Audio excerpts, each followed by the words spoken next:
Good afternoon, fellow patriots. This is Matt Shea, and welcome to Patriot Radio, broadcasting live from deep inside the heart of the future Liberty State. Sponsored once again by On Fire Ministries, in the legacy of Dr. Stan Monteith, bringing you the story behind the story and the news behind the news, where it's not about right or left, it's about right and wrong. It's about our hope not being in man, but in Jesus Christ. About not ending in prayer, but moving to action. Your kingdom come, your will be done, on earth as it is in heaven. Father, deliver us from the evil one. Welcome to Patriot Radio. Good afternoon, fellow patriots. This is Matt Shea, and today on Patriot Radio, well, Russia gets the law laid down by President Trump. And in the Middle East, calls by the new Syrian regime, or at least parts of it, for genocide against the Druze and what is happening on the ground. And also a few wins here in the United States that I think all of you need to hear and be encouraged by. And our guest, Trevor Loudon, talking about the events in the world and what we can expect in the next 90 days here in the United States of America from the jihadis and the Marxists. Here at Patriot Radio, we want you to have the information before everybody else so you and your family can be prepared for the times that are ahead and the times that are upon us. But you got to be informed. So follow us on patriotradio.us/telegram for real-time intelligence analysis and breaking news. Also, this is not a time of fear, and there is a place for prayer. We need to be praying all the time.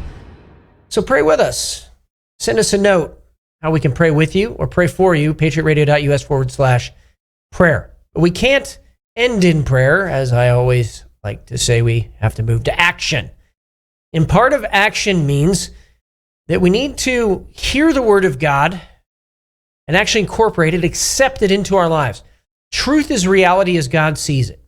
Knowledge is truth, understood and accepted by the mind. And wisdom is truth rightly applied. Those are some great definitions. Remember and bookmark this. And so in Romans 3:3, your wisdom from the word for today says this: what then? If some did not believe, their unbelief will not nullify the faithfulness of God, will it? And then verse 4, far from it. Rather, God must prove to be true, though every person be found a liar. The existence of truth proves the existence of God. And when we stand on the promises that he has given us in his word, and we walk out in faith, not only does that encourage everyone around us, but it, provides a bulwark against the plans of the enemy. And we get to see the kingdom expand, and we get to see also our families saved and continued to the next generation. So today, let God prove to be true in your life. Stand on his word, stand on his promises, and stand in faith. And that brings us now to your daily intelligence briefing, coming to us from the globalist front. The future is built by us. We have the means to make progress on the global agenda. Unibabies, lab-grown sperm and eggs, just 7 years away, apparently. By the way, this was predicted in Aldous Huxley's Brave New World, written in 1932. Taking cells from males and females in any combination can produce either eggs or sperm, which can be united to create an implantable embryo that could be used in a human surrogate or an artificial incubator, meaning there don't need to be parents anymore. And then they start cloning them, like Star Wars. The fact they're working on this is disgusting, number one. Number two, doesn't that rob us of some part of our humanity? Also, kids are chatting with AI like it's their best friend. AI is becoming a snare and an idol, and for the first time in the history of the world, it can speak with you directly. So we got to be careful that we're not taking wisdom from AI instead of from the Holy Spirit. I think all of us as Christians understand that everything can be used for a tool, and AI can be used for a tool in certain things. But should we really be talking to, because what's happening is the isolation of humanity. They're trying to isolate people so that you have a friend in AI who's always affirming you and never saying anything that could be corrective or challenging you. And at some level, what it's doing is really breeding a generation of narcissists insulated from the reality of the world. Similar to Bruce Willis's Surrogates, by the way, where one day if the plug was pulled, everybody would wake up to reality and maybe not even know what to do. Also, on the globalist front, the World Health Organization celebrated the adoption of a landmark pandemic treaty in May. The United States deepened its criticism of the United Nations agency, which it contends has become a corrupt, beholden to special interests, and diverted from its core mission organization. So, the exit from WHO continues, but then they go ahead and bear out the concerns the United States has and proves what Secretary Kennedy has been saying. WHO's new international health regulations require nations to censor their citizens for misinformation and provide the rollout of a digital ID. This is not misled. It's, in fact, evil. And as Alex Newman recommends, and I agree with 100%, Congress needs to permanently codify POTUS's order to withdraw from the WHO. 100%. We should never be a part of something like that. And there's going to be a reason, because a new study came out, and that would have been censored. But we're going to get to that here in a few minutes. That brings us now to the China front. China finalizes new export control on crucial mine processing technologies. The move materializes a threat made in an earlier stage of the trade war. This export control on technologies specifically is hitting at technologies completely banned from export and technologies restricted under a licensing scheme. Specifically, those technologies on the list cannot be exported without government approval, trying to hamper the United States' ability for producing lithium iron phosphate in batteries, for example, lithium manganese iron phosphate, and phosphate-based cathode precursors. This is a way that China is trying to disrupt the U.S. ability to produce materials to potentially fight back against a Chinese invasion of Taiwan or a Chinese invasion of American interests, which is what most people believe would actually happen during that attempt by China to invade. Also, Trump has announced a trade deal with Indonesia, $179 billion good trade deficit with Indonesia would be maintained. $17.9 billion trade deficit. And this was called a, quote, great deal for everybody, just made with Indonesia. I dealt directly with their highly respected president, end quote. Trump told reporters shortly after that Indonesia would be subjected to a 19% tariff. U.S. goods, meanwhile, would not be faced with tariffs, and we would have full access to the Indonesian market. Sounds like a pretty good deal, but also regarding China, that gives the U.S. a pretty good foothold into a potential Chinese ally and at least keep them neutral in any war in the South China Sea. International buyers purchased $56 billion worth of U.S. homes in 1 year. I'm going to say that again. International buyers purchased $56 billion worth of U.S. homes in 1 year. The buyers from China accounted for 15% of all foreign purchases, followed by Canadian buyers at 14%. Chinese buyers remain the largest group of foreign investors in U.S. residential real estate by both dollar value and number of purchases, according to Bloomberg. Incredible.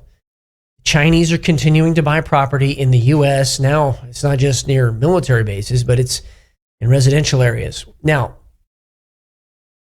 putting this into context, in the year 2000, General Qi Hoshin, Watian by some people's pronunciation, gave a secret speech. That secret speech indicated that China would want to depopulate the United States by 200 million people, but would leave the infrastructure in the United States of America intact so the Chinese people could then occupy it. Them buying up residential real estate like this seems to indicate that that's exactly what their plan is. Because you see, in the Asian warfare model, they fight to their supplies. They don't bring their supplies behind or if they do, it'll be minimal. They fight to their supplies, unlike in the West. So when you see this, you know what they are planning. Also, Chinese economy slowed in quarter 2, 2025, dropped less than most people expected. But the fact of the matter is those tariffs are hitting the Chinese. Industrial output rose 6.68% year over year in June, but retail sales growth dropped to 4.8% growth after posting 6.4% in May. So most analysts now believe that China's overall growth rates and domestic consumption figures will slow further in Q3 and Q4 this year. So the tariffs are having their intended effect to deprive China of the economic ability to wage war. And on that front of China waging war against Taiwan, the first images of the HF-3ER extended-range anti-ship missiles being deployed inside Taiwan as part of the ongoing exercise there were shown today. So they are moving toward man-portable and truck-portable anti-ship, anti-air, and anti-tank weapons, which would be a huge deterrent to a Chinese invasion and make that a very costly endeavor, similar to what happened when the Ukrainians blunted the Russian army. When we come back from the break, we're going to be talking about the calls for genocide by remnants of Al-Qaeda against the Druze in Syria. What if I told you could convert your 401k or your IRA into gold? While your retirement is being beat up by a volatile stock market and inflation, it could instead be resting safely in physical gold at a place of your own choosing, including your own business. Look, gold has increased 50% in just the last year. Stock market, it's been nothing but a roller coaster. So protect your retirement from market chaos by calling VERITY Metals today. Attacks have begun in Syria by Al-Qaeda remnants against the Druze civilians. The Office of the Syrian Presidency issued a statement on behalf of Ahmed al-Shara, calling on all public bodies, especially the military, to prevent any form of violation against residents under any pretext in order to protect the state's commitment to the rights and lives of its citizens, uphold the rule of law, and ensure the proper functioning of its institutions. Clearly a statement meant for Western consumption, but not the reality on the ground. Because on the ground, Syria has condemned Israeli strikes and holds Israel responsible for the consequences. Those strikes are in response to several things happening. The first, which has gone totally underreported, if reported at all, is that the Syrian regime, while they were killing and slaughtering civilians in Suwaida, it also made sure that the ancient St. Michael the Greek church in Sawara was burned. So Christians being attacked there as well as Druze. Heavy fighting continues across several fronts in Suwaida, with reports of ambushes and militants taking positions inside buildings. Armed militias, these are Islamic, these are jihadi armed militias backed by the army of Syria, continue their attacks against Druze civilians. And in a leaked recording, a member of Syria's general security can be heard saying, quote, "Every Druze must be killed, show no mercy to the old, to the young, or even babies," end quote. In other words, that's a call to genocide by those Islamic elements. So Israel went ahead and responded, and as a result of that, there have been significant casualties on the Syrian side. But first, the Syrians have been, and the Syrian government have been targeting through these militias leaders in the Druze community. They carried out random killings of Druze civilians, but they also carried out targeted killings, including Druze doctor Fatan Hilal and her husband, who were executed in a field-style killing. Both were fatally shot. And the spiritual leader of the Druze community in Syria, Hikmat al-Hajri, left Suwaida, was forced to flee amid the escalating clashes, because obviously he is a target. So the Israelis have begun strikes against Syrian tanks and these Islamic militias. In the past 48 hours, 158 Syrian army and police personnel have been killed in those attacks carried out by the Israeli Air Force, and those attacks are continuing. Also, Druze fighters have been involved in those clashes, obviously. As a result, Druze militias have begun retaking positions that were taken by the Syrian army. This clash is going to continue here for the next couple of days, I suspect. Also, riots are occurring today in several Druze majority communities in areas of northern Israel as they block roads and set trash and tires on fire in protest of the ongoing clashes. But I think they need to understand that the Israeli government is actually coming to the aid of the Druze there in Syria. Also, the FBI put out a most wanted poster of Taghi Daneshafar, an official of Iran's Ministry of Intelligence and Security, who's wanted for questioning based on his alleged involvement in an abduction and the detention and probable death of retired FBI Special Agent Robert A. Levinson. I want everybody to pay attention to this. This is a significant posting and a significant indicator that there is an ongoing investigation inside the United States of America to break up these jihadi networks. Also, Israeli airstrikes targeted a Hezbollah unit, and these were successful in Bekaa, eastern Lebanon. The Israel Defense Forces have been striking for the last 2 days and are trying to disrupt and degrade the capabilities of the Radwan force that is there and trying to resurge. Also, 2 drones struck the U.S.-run Sarsang oil field in Iraq earlier today, igniting a fire and forcing a shutdown of operations. This attack was likely carried out by Iran-backed militias. So this proxy war continues in the Middle East, and I'm sure we're going to see retaliations inside Iran as well. U.S. Ambassador to Turkey, Tom Barak, has officially confirmed that Russia was sidelined from the negotiation process between Armenia and Azerbaijan, and the United States is assuming a leading role in resolving one of the key contentious issues between the two countries. Look for this trend to continue, especially regarding Azerbaijan and Armenia. Now, again, understanding traditional Russian culture and strategy, they are always afraid, the Russians, of an invasion from the south, and that is exactly where these countries are located. So the Russians are going to look at this with some concern, and this is probably part of the isolation of Russia by the Trump administration to try to force a peace. And that brings us now to the Russia front. The United States will provide Ukraine with military equipment, missiles, and Patriot air defense systems, President Donald Trump announced on Monday. Equipment sent to Ukraine is top of the line, as was noted, and the NATO Secretary General, Mark Rutte, along with President Trump, have been really working on this in recent days. The United States also imposed 100% sanctions on Russia if a peace deal is not reached within 50 days.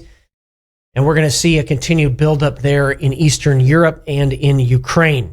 According to the Washington Post, U.S. President Donald Trump is also likely to grant Ukraine permission to use its limited stock of the long-range variant of the MGM-140 Army tactical missile system, which has a range over 200 miles and were provided to the Ukrainian armed forces beginning in 2024 for their M142 high-mobility artillery rocket systems, HIMARS, to strike targets deep inside of Russia. Now, Trump did come out today and said, if Russia and Ukraine can't reach an agreement within 50 days, it will be very bad. We're going to see what happens with Putin. But then followed up later and said Ukraine shouldn't target Moscow, putting to bed some rumors that were out there. Germany also plans to purchase American MRC Typhoon missile systems by 2026 to deter Russia. That system is capable of launching Tomahawk Block 5 cruise missiles with a range of about 1,800 kilometers. And the Germans were quick to add that this is deterrence. But again, the buildup continues. Also, 3 Palestinian action members attempted to ram a van through a perimeter fence at Leonardo's radar laser production plant in Edinburgh. They only made it about a foot before becoming stuck. But we're going to see these targeted, not just in the United States, also in Europe, because it's already started in Europe, targeted attacks against infrastructure, manufacturing facilities, people and property, and that will include churches. So have your head on a swivel. Also, thousands of Afghans who worked with the UK government and their families were brought to Britain in a secret program after a 2022 data breach with their lives at risk, a minister revealed Tuesday, which explains the huge surge. Everybody knew it. British have just finally admitted it. That brings us now to the national front. A Harvard poll has dealt a body blow to Democrats as voters flock to Trump on deportation. A staggering 75% of voters surveyed in the Harvard, I'm going to say it again, Harvard poll, released Monday, support Trump's attempt to deport criminal illegal aliens. 60% of respondents under the Trump administration's efforts to close the southern border supported it. Also, a majority of Hispanics as well. Well, that's interesting. A couple other things down here. In a minor win, 52% of respondents said Democrats are fighting for human rights and blocking deportation. Yeah, it's just kind of the emotional appeal right there. But Hispanics are actually wanting to see immigration legalized. And I understand this because those that came here legally are not going to be happy with those who came here illegally. You know, the guys that had to wait in line 3 years, 5 years, of course, you know, they're of course going to be upset at people that are trying to cut. The breakdown by party affiliation shows the majority of voters oppose rogue mayors harboring criminal illegal aliens. Democrats, a majority, 52% oppose rogue mayors. Independents, 69%, and Republicans, 72%. Obviously, Trump clearly has the heart of America here on this issue of immigration and should not back off the throttle. They are, the Trump administration, going to make huge changes to deportation processes. Illegal aliens no longer to be set free, according to a report. The Washington Post, citing a July 8th memo from Todd Lyons, acting director of Immigration and Customs Enforcement, said the agency seeks to detain illegal immigrants for the duration of their removal proceedings. And part of the reason I think that this is happening is so that they're not released from ICE custody and then put under the protection maybe of rogue judges or sanctuary city mayors. Violence against ICE has escalated across the United States. Protesting is constitutionally protected, said Texas Sheriff Roy Boyd. What you're seeing is not protesting. What you're seeing is an insurgency, end quote. Since the start of the second Trump administration, immigrations and customs enforcement officers have faced increased opposition on the street, and they are reporting a 700% increase in assaults. And the violence has taken on new forms, including agents being shot at, as many of us saw the other day. Press at the White House was evacuated earlier today by the Secret Service, and the front lawn was locked down after an object was thrown over the fence. That is actually something routine for them to do, but not routine that the violence is escalating. Also, Senator Ted Cruz is introducing a bill to officially designate the Muslim Brotherhood as a terrorist organization in the United States. Amen. And quickly on its heels, Tom Cotton said the Muslim Brotherhood preaches death to Israel, the United States, and other Western governments. These are the statements of a terrorist group, and they should be labeled as such. Proud to support Senator Ted Cruz's bill. This bill looks like it has a real chance, and the Muslim Brotherhood in the United States of America should be designated as a terrorist organization. Enough of the hemming and hawing. Let's get it done. U.S. will subsidize rare earths to bid to grow mining. The United States is subsidizing rare earth miners, guaranteeing a minimum price for materials in a bid to weaken China's dominance in the space. The Department of Defense is guaranteeing the prices and will pay rates nearly twice the current market rates for some materials in order to boost American mining. Analysts predict that the U.S. will see a strong demand for rare earth minerals and magnets in the coming years, with some seeing the industry growth by at least 5 times by 2035. It's good to see us becoming a rare earth mineral mining center again, because most people don't know the United States actually used to be the world leader in it. Apple backs Trump's rare earth mineral push, investing $500 million in a U.S. mine, according to Fox Business. So businesses now coming on board as well. Lara Trump says the Trump administration will set things right on the Epstein files. More transparency and evidence coming soon. I'm not holding my breath. BlackRock shares tumbled after investing giant said a large client pulled $52 billion from the asset manager during the second quarter. We're seeing this happen more and more, which means something is about to happen, everybody. These are key indicators. Something is about to happen. U.S. Treasury Secretary Bessent says formal process for Jerome Powell's successor has started, according to Bloomberg News, which means that there is the continued push to replace Jerome Powell, but I hope abolish, ultimately, the Federal Reserve. Johnson & Johnson lead scientist confesses that the J&J COVID-19 vaccine was not safe and effective and reveals lack of research from rushing to release vaccine. People wanted it. We gave it to them. This is coming to us from James O'Keefe, reposted by Alerts USA. Absolutely incredible admission. There it is on camera. Wow. The California Senate has passed SB 549, granting LA County authority to purchase fire-destroyed lots for minimal cost and to convert them into low-income housing. So all the conspiracy theorists who said this was a land grab, they're being proven true right now. I hope somebody does a further investigation. Lastly, Trump said they will vote soon on a tremendous bill to make America the undisputed number one leader in digital assets. He's calling it Cryptocurrency Week. And with that, that is the briefing. Remember, the antidote to dependency and socialism is to be a God-fearing, self-reliant, freedom-loving American. And when we come back from the break, our guest, Trevor Loudon. What if I told you could convert your 401k or your IRA into gold? While your retirement is being beat up by a volatile stock market and inflation, it could instead be resting safely in physical gold at a place of your own choosing, including your own business. Look, gold has increased 50% in just the last year. Stock market, it's been nothing but a roller coaster. So protect your retirement from market chaos by calling VERITY Metals today. And we're back with our guest today, Trevor Loudon. He's an author and a filmmaker, and for more than 30 years, he has researched the Marxists in the United States of America and exposed those terror movements and their covert influence on mainstream politics. You can find him at trevorloudon.com, and a fantastic resource that he put together as well, keywiki.org. Trevor, it's great to have you back on Patriot Radio. How are you doing, my friend? Always a pleasure, sir. Good to see you. So, quite a bit to talk about. First, I want to address this issue of sleeper cells. Some people are kind of downplaying it.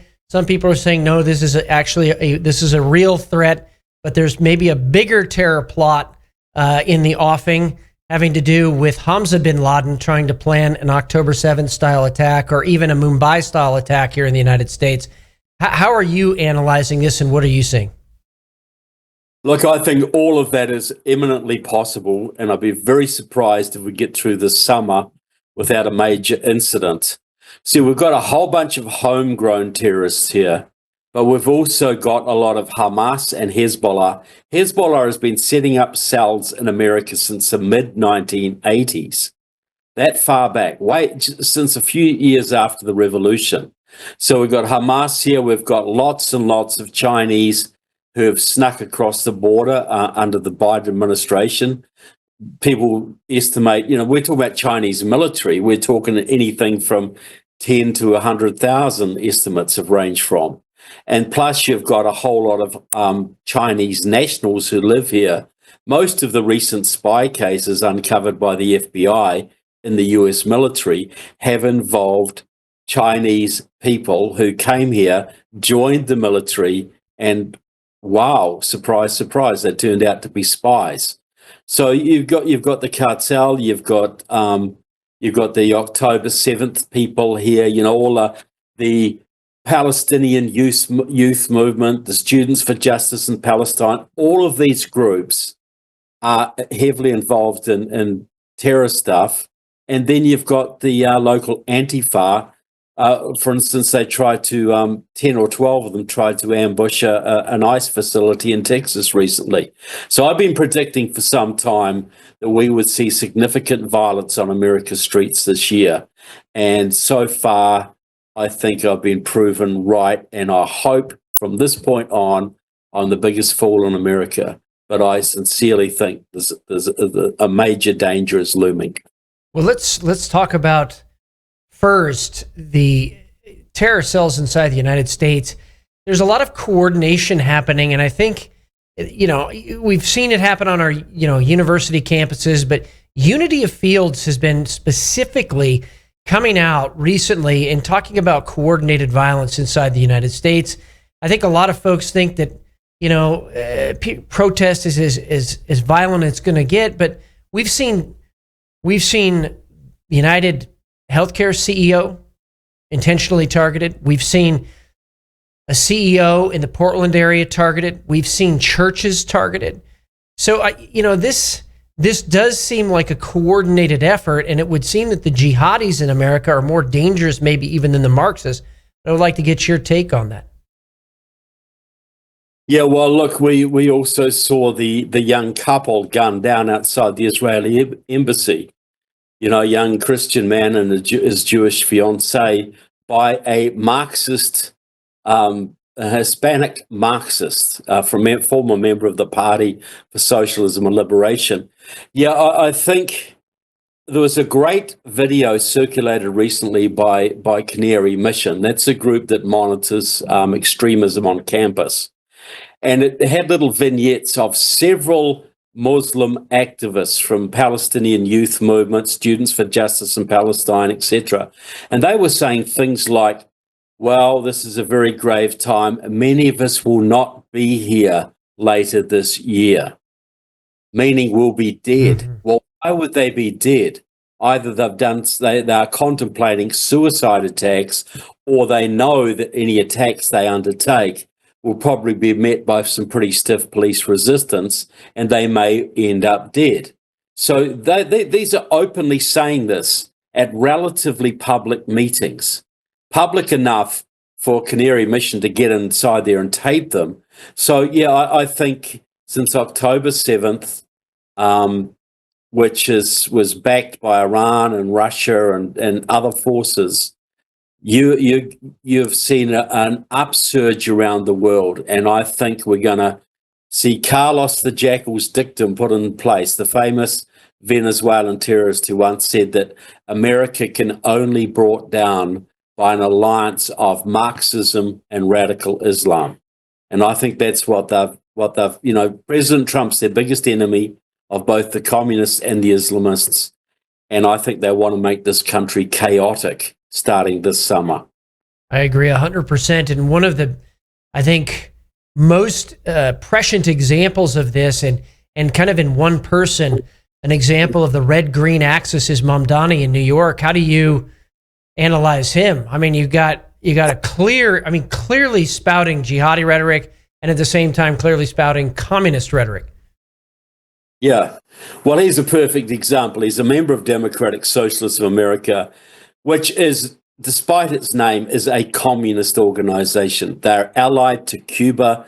They have sent delegations to Cuba. They have Cuban officials attending their meetings. They're allied to communist parties all around the world. So they've got 10,000 members in New York alone. They put about 50,000 members into his campaign from all around the country, phone banking, door knocking, whatever. And they're now trying to do the same with Omar Fateh, a Somali-American DSA member who wants to be mayor of Minneapolis. But he's also, if that's not bad enough, he's also a 12er. Now, a 12er, he's not a Sunni Muslim, the majority. He is a Shia Muslim. But he converted, didn't grow up in this, he converted to the 12er sect of Shia Islam. That is the official state ideology of Iran. His religion is the same as the mullahs. And the 12ers are particularly dangerous because they believe in this so-called 12th Imam, who is now in limbo and will be returning to earth to usher in the day of judgment and Islam taking over the world. But to hasten the return of the 12th Imam, turning the world into chaos and war will bring him nearer, bring him closer. So it's their religious duty to create the maximum amount of chaos to usher in what they believe is their end-time eschatology.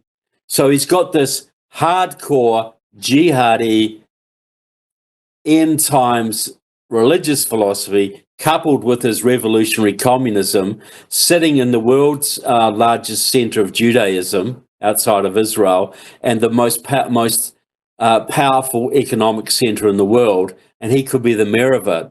What could possibly go wrong there? Right, exactly. I mean, does he have a legitimate shot, do you think? Or do you think the third party... Yeah. Yeah, he does. I think he will likely win. I think the Republican won't... well, they haven't got much against him. The Republican, Curtis Lewa, has very little chance. And Eric Adams is too tainted. Unless another candidate comes in, I think he's going to win it. And he will defund the police. He will abolish the police intelligence department. He will basically cause a massive property value crash and a tax base crash. Already, inquiries to Florida real estate agents are up 50% from New York. And that's not going to be the poor New Yorkers going. That's going to be the rich New Yorkers going, taking their taxes with them. You're going to see New York become Detroit. And that's going to have a massive impact on the U.S. economy.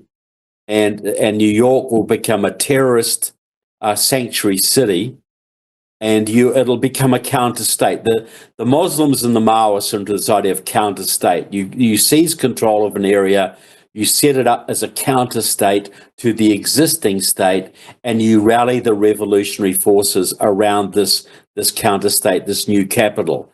That's what the plan is for New York. Well, let's talk a little bit about this regarding funding. So who funds the DSA? And what is its ties to, for example, organizations like Freedom Road Socialist Organization and other Marxist organizations inside the United States? How are these things connected? Well, funding of DSA is pretty much grassroots. But what they pay dues, they get money, but many of their members are leaders of unions and non-profits and academia and even churches.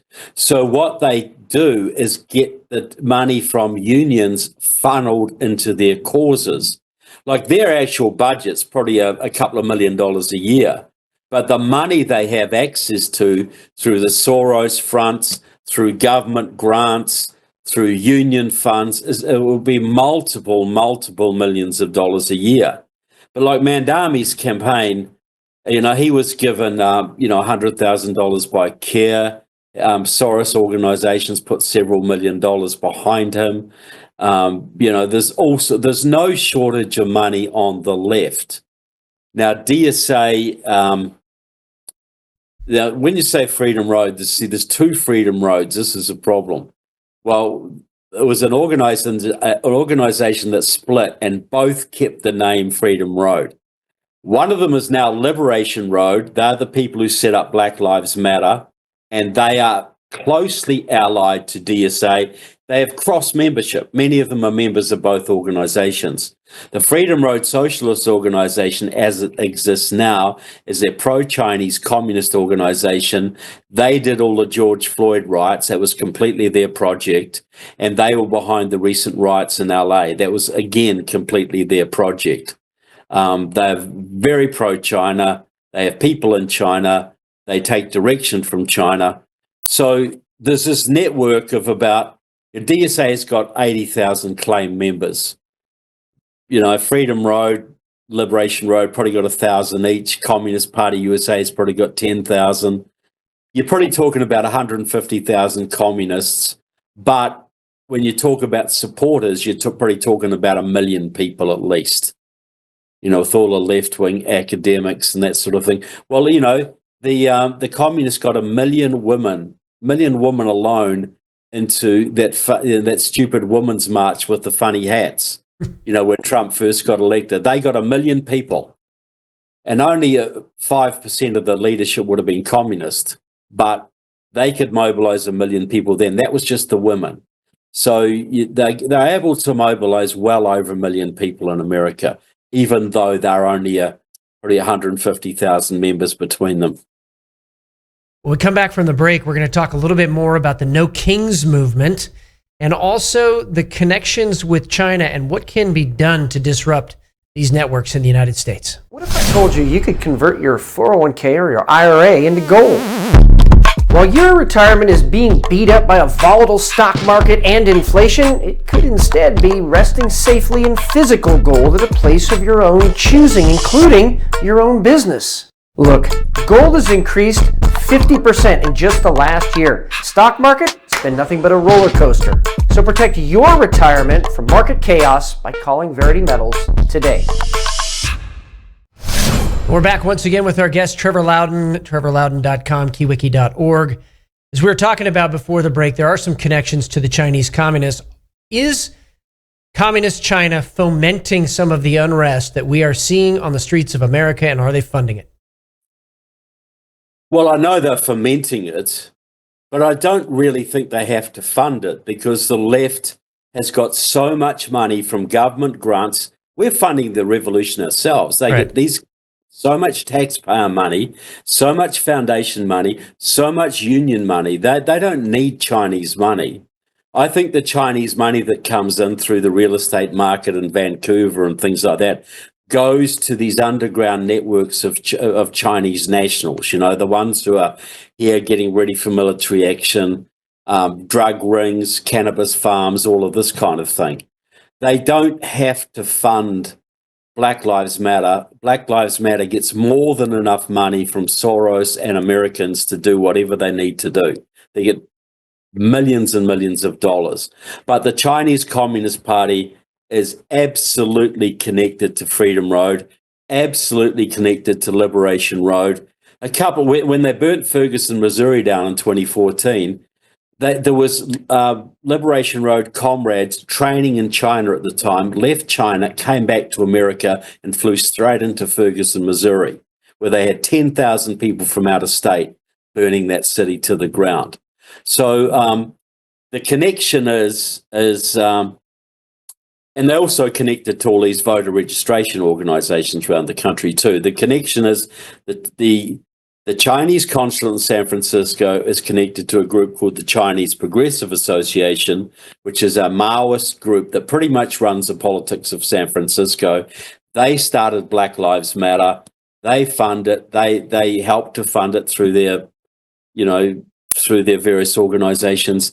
And also, they were also behind a whole network of voter registration organizations in all of the key swing states.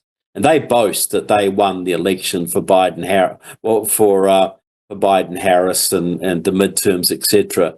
So absolutely the Chinese are involved in violence on our streets. There's no question about that, but they're also heavily involved in our elections as well, and academia and Democratic Party politics and Republican Party politics to some degree. I think that's important to understand that the establishment does have ties to some of these folks. No question about it. Yeah, absolutely. Unfortunately, Mitch McConnell will be going soon, thankfully, but there's still a few left. Still a few left, at least for now. I want to shift gears to the No Kings movement. Indivisible organizes events all over the United States of America. They had a gigantic map almost in every city. Now, they try to make themselves look bigger than they really are. I get that. Maybe 3 or 4 people show up at each event. But the fact is that the No Kings movement was an attempt to gain traction. That fizzled. They tried No Kings 2.0. What is this, and should we expect more over the summer? Yeah, I think, what was supposed to happen, I believe, when Freedom Road started the riot in Los Angeles, they did it just like George Floyd. They had it all ready to go. They had groups all around the country following ICE officers around, looking for ways to spark an incident. LA just happened to be the first one. And so they had 4 or 5 days of rioting. And I think if President Trump hadn't federalized the National Guard and sent the Marines in, I think the rioting would still be going on now. I think he did the right thing by squishing it out pretty darn early. Oh, if Gavin Newsom had had his way, that'd still be going on.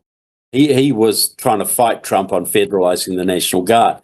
So then they try the New Kings movement, which is, Indivisible is just like a franchise. Look, whatever part of the country you're in, if the Communist Party's strong there, they become the local Indivisible. If DSA is strong, they become the local Indivisible, and they gather the left-wing Democrats. It's just like their numbers. They got a lot of people. They got a lot of events, but considering the size of the country, it's nothing. You know, they can mobilize 3 or 4 million people. Out of 1 in 100 people in America will go along to these far left rallies, and they think this is some big deal. But that's all it is. It's a coalition of every left wing group in the area who will all come out and rally and hold up signs together, and that's all it is. But most of them are.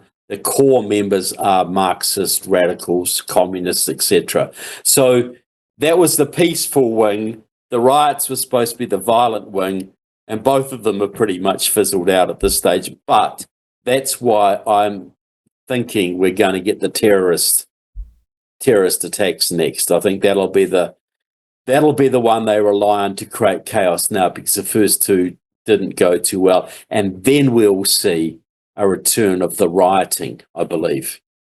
I saw something happen that was actually very encouraging. I was there in Seattle where everything all started, at least this year as far as the direct violence was concerned. Was literally on the ground there when Antifa attacked a peaceful Christian prayer and worship gathering. But it was interesting, Trevor, when the church stood on the line, it didn't give an inch. The police also stood, and that was what made all the news when all of those Antifa members were arrested. And it seems like the church was the original target. Then you come to just recently, last Sunday, you had a pro-Palestinian supporter who killed 2 church members in Kentucky, and he was named as the perpetrator. Is this going to be really about the church? I mean, is this going to be about the Christians? Is this really going to be an attack? Violence on the Christians in the United States? Are we going to see this in our lifetime? Oh, look, absolutely. Look, especially, well, when you say Christians, we know there are many people who call themselves Christian in America, and you got your progressive woke Christians. Well, they'll just join in. They will ally with the Antifa types. But when you're talking real Bible-believing conservative Christians who are willing to stand up and protect their communities, he who will not protect his family is worse than an infidel. You know, those people will be heavily targeted. Right now, there's President Trump's in office, and the feds aren't going after them like they were. So there's a bit of a respite. But if that situation changes, you bet your bottom dollar they're going to come after the conservative Christian churches, shut them down, especially as Trump has just relaxed the control. You know, they've now pastors can actually speak and endorse candidates from the pulpit without fear of losing their tax-free status. Now, that's going to be a litmus test for a lot of pastors. What's your excuse going to be now? Yeah, you know, exactly. when they're asked, when their people ask them, well, when are you going to take a stand, Pastor? When are you going to take a stand? Oh, no, I can't do that. You know, the tax code says I can't talk. Well, that's gone. You're going to see a big turnover of pastors, I think, coming in soon. And I think so too. Yeah, and it's a good thing. It is. I think there needs to be a cleaning out of the house of the Lord. Absolutely.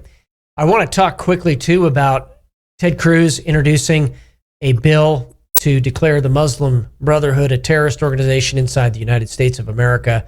What are your thoughts on that? Does that have a chance? Yeah, I think it does, and I think it should be pushed. And the other thing I'm urging is that President Trump needs to call an amnesty for every traitor, every terrorist, every spy working in America. You've got 3 months to, if you're foreign, you've got 3 months to leave the country and never return. If you're domestic, you've got 3 months to come into the FBI, tell your name, register your name, and spill your guts and tell us everything you know, what you sold, who you betrayed, who you recruited, whatever. And if at the end of 3 months you don't come forward, if you come forward, you get amnesty. Your punishment's between you and God. You have to testify, but you get amnesty. If you don't come forward in 3 months, we're coming after you, and you'll get the full, punishment of the law. I think that would drive tens of thousands of foreign agents out of the country within 3 months. I think you would see tens of thousands of people coming to register their name. and it would just melt down every foreign intelligence and terrorist network in the country, because nobody amongst them would know who'd taken the deal and was wearing a wire. Right. It would just paralyze everything. And we get so much evidence and so many people come forward, the American people would finally understand how deep the penetration is and support the security measures going forward, necessary going forward to make sure this doesn't happen again. So absolutely make the Muslim Brotherhood a terrorist organization. All Hamas fronts, that will shut down CARE, or shut down a whole bunch of organizations, and all these politicians who now work with those groups will find themselves in deep trouble if they continue. I was having some conversations recently about why is RICO not being used to disrupt these networks. Prosecute using RICO, then when you get evidence through discovery of the foreign connections, then you can designate them clearly a foreign terrorist organization. Yeah. How come this isn't being used? Well, it absolutely should be. This should be part of what I'm talking about, because we're dealing with two aspects of all. We've got to use organized crime techniques against the terrorists and the spies, and against the vote fraud, by the way. Yes. RICO should be used in every big Democrat-held city. You go in there, you find a few low-level vote fraudsters, you say 5 years jail unless you tell us who paid you. Then you go up the chain and you wipe them out. And that has to be applied to these big organizations, Muslim organizations, communist organizations, Soros organizations.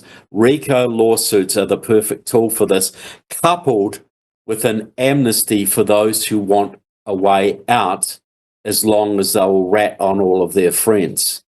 I think those two measures would shut down this problem within a matter of a couple of years, and it would set the left back in this country for decades, absolute decades. Which is what needs to happen for America to continue. We're okay now, but Trump could lose the midterms and spend the next 2 years being impeached. Then you get the Democrats come in, they legalize all of the legal immigrants still remaining, 20, 30 million people, and you can never beat them. It's over.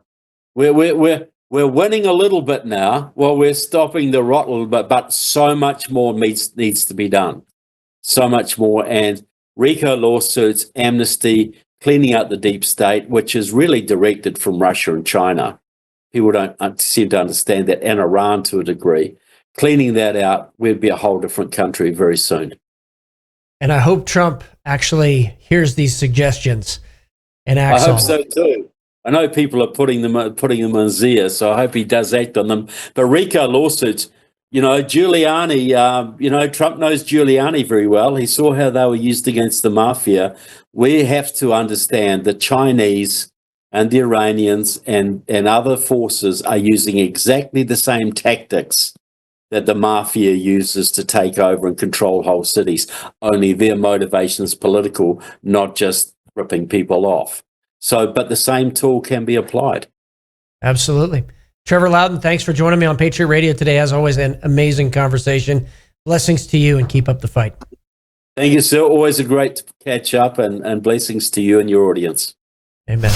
TrevorLoudon.com, keywiki.org. So what can you do? Well, first of all, share this episode far and wide so that these suggestions get to the right people, and they understand that this is a groundswell that wants this to happen. And second, go to keywiki.org. Type in one of your local organizations, see what pops up, and then educate your friends and families about who these people really are. It's not just some benign socialism or some peaceful organization. Actually, these jihadis and communists seek the destruction of the United States of America, and what's standing in their way are good and courageous people like you and me. But we have to stand. So stand. This is Matt Shea. Thank you for joining me on Patriot Radio today. May God bless all of you. He is making this generation the greatest one. And as always, the awakening is here, so keep up the fight.